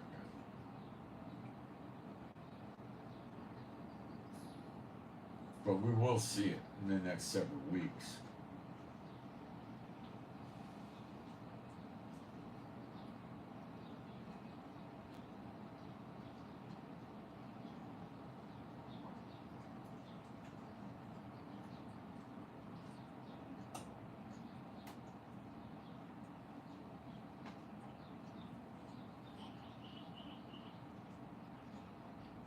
So that's in Bible prophecy, and we're going to see it. And Iran deserves it. And Iran's not going to get burned up by the Lord. They're going to flee out of Iran to every country. They're going to go into captivity in all the different countries. They're just going to scatter. So there's not going to be a revolution and a resurgence of Iran or anything like that. They're going to just scatter. And that's not indicative of a ground force, because they would be surrounding the country and you'd have to get out. You'd have to go through their lines. And then the invading countries would have to agree to let you pass through the lines. And they're usually not in the habit of doing that. So I don't think there's going to be any ground forces deployed. There might be some naval assets to take care of the Navy ships that Iran has. Iran's Air Force is nothing to worry about at all. They wouldn't pay attention to it. Their anti-aircraft equipment is not that dangerous at all. They could evade it. They're not worried about that. There's a lot of things they could take out, you know.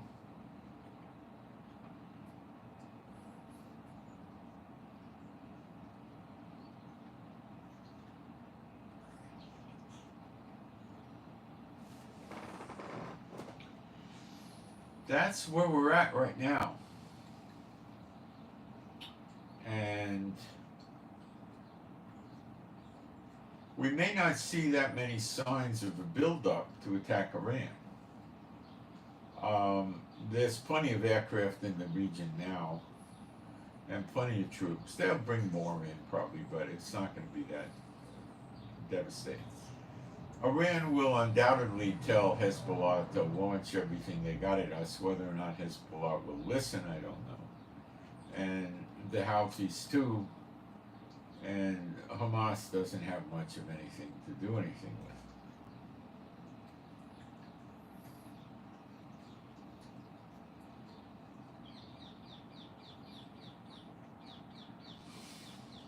The Houthis will also up their efforts.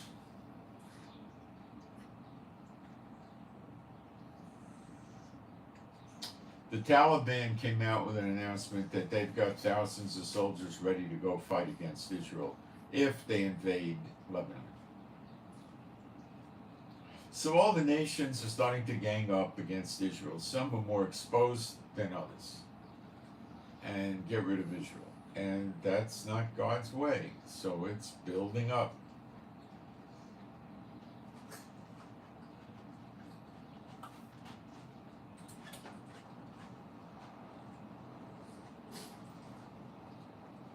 So that's my analysis on what's going on in the world right now. And boy, I gotta tell you, every day it gets more progressed. And I was speaking to somebody this morning, and they were saying, oh, it's looking bad, it's looking bad.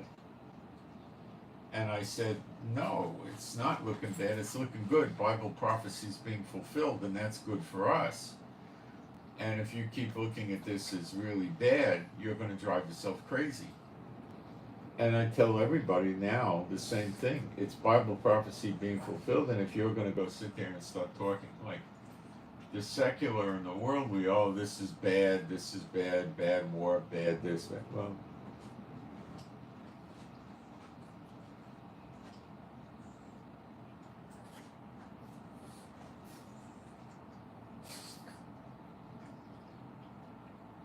you got to just think this is Bible prophecy coming to pass, and that's good for us, year of redemption and so forth. Don't go off on the deep end on this, because then you're not really doing what God wants you to do. You've got to have faith in Him. And most of the world right now is putting their faith in their militaries and diplomatic efforts, and that's failing by the day.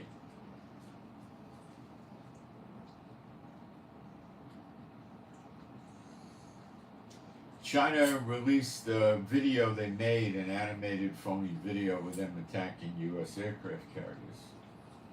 But it doesn't look for real, you know. It was made to show that they're practicing for it, you know.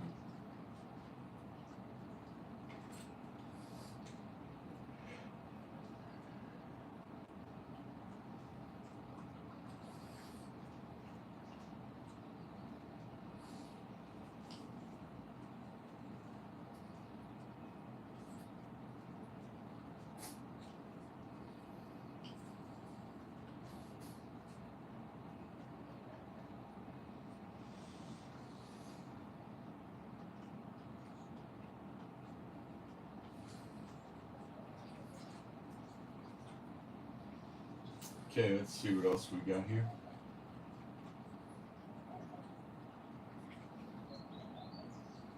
Yeah, the big $300 million pier, or whatever it was, maybe it was only 120 million. I don't know. I'm hearing different figures.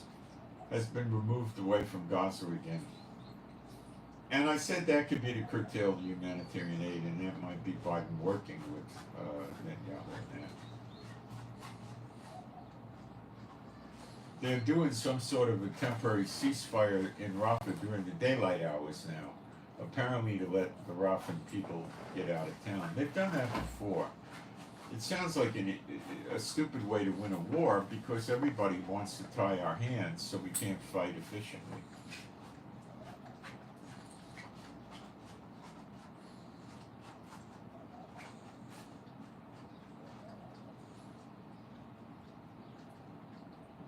Okay, that's false. The IDF said that it does not involve a ceasefire.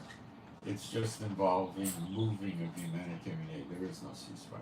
See, Biden and a lot of the nations are adamant that we give them the humanitarian aid because they want to keep Hamas and the Palestinian people as comfortable as they can.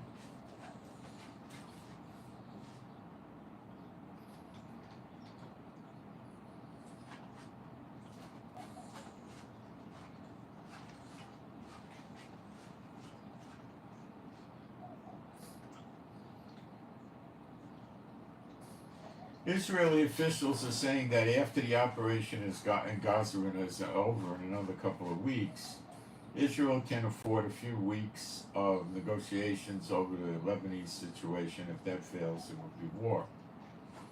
In the meantime, Hezbollah is going to continue to bomb us with hundreds of missiles every day. See, this is Biden. This is an alibi story from Netanyahu's government. And it's horrible having Satan bots run your country. And it's that way in every single country today. It's horrible. So welcome the end times destruction, because all things work to good for those who love the Lord. Don't run around, doom and gloom. It's a good thing for you. He'll protect you. He loves you, and he'll protect you if you're a true believer.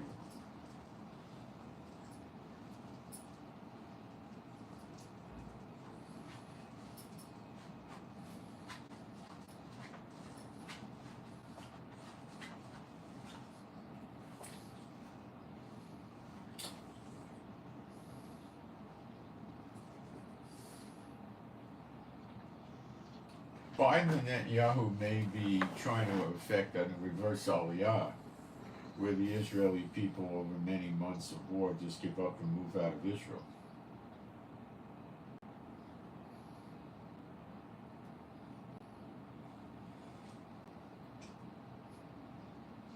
They're not going to happen.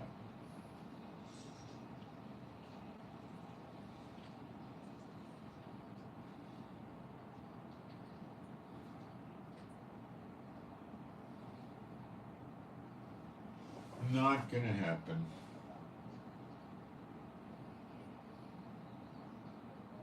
The Satan bots don't get what they want.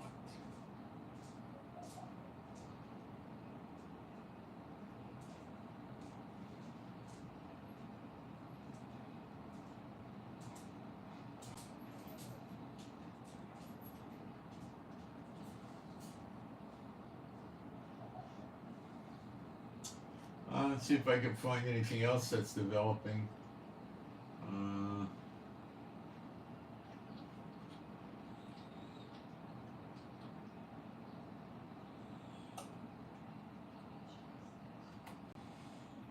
I still think the push to attack Hezbollah is very real to Israel.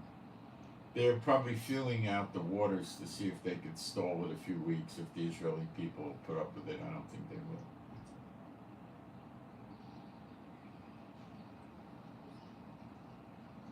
The attacks by the Israeli military deeper and deeper inside Lebanon, in other words, further away from the border, is prepping for a ground invasion. And the military might also think they need another few weeks of bombing to get there, but it sure sounds to me like Biden, and I don't think it's going to continue.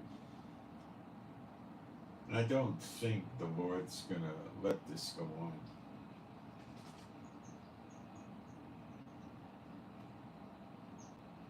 I've cried out to the Lord to shut this thing down in Lebanon.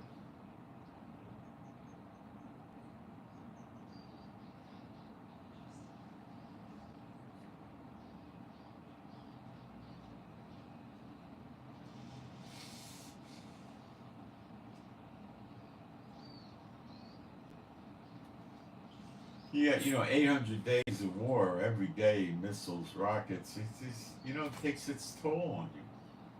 Wears you down, Tourism is dead. They're extending the term of reserve soldiers by a year. They're not with their families. They're not in their home, in their bed, talking to their kids, going to work.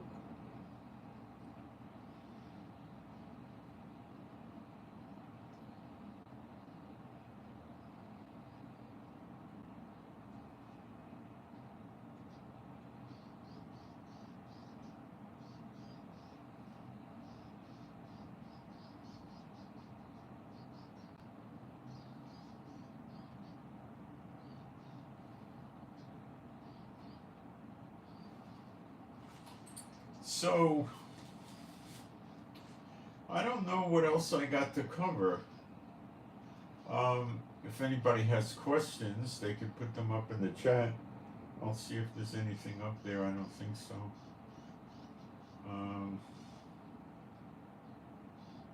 Why do I worship Moloch? Oh, that's such a...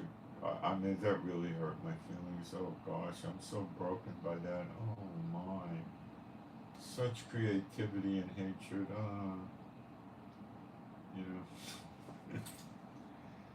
They hate us and they don't know what to say, so they say silly things.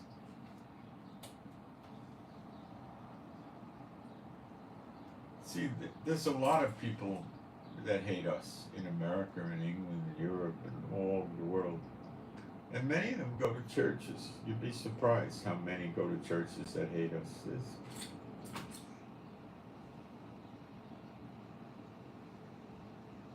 So if you want to be apprised of things that, happen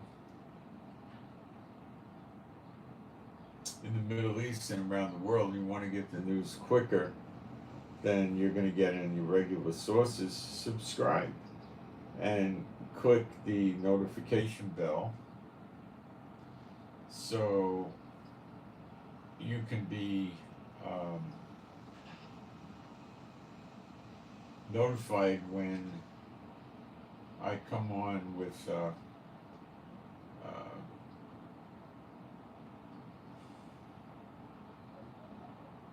updates in the middle of the night and stuff like that when stuff starts happening. Then you could hit the like button if any of you want to support the work. You could say it's viewer supported. There's offering information in the pinned at the top of the chat and in the description box. And please pray for me and my wife that we have peace, safety, protection, and joy, and pray for our finances and health, and pray that we don't have to go into bomb shelters, and pray for our animals and pets that are all rescues to be happy, healthy, and whole, and pray for better videos, and pray for the peace of Jerusalem, and what else?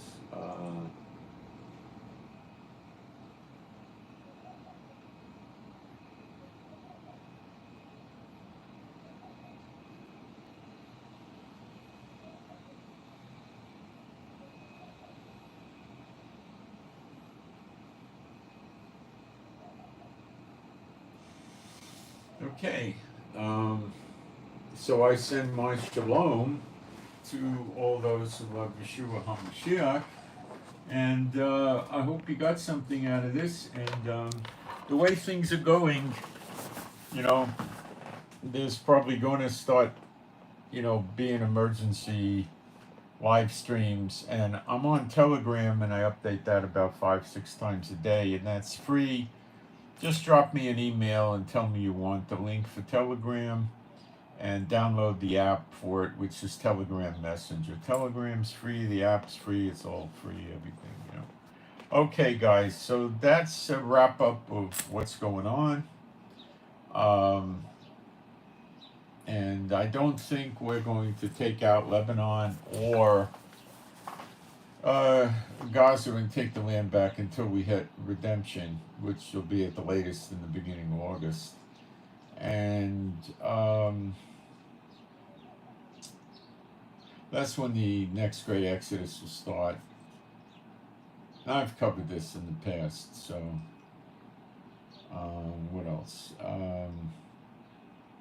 Daughter of Babylon, America is going to get it real soon. The sleeper agents are going to be the first of it.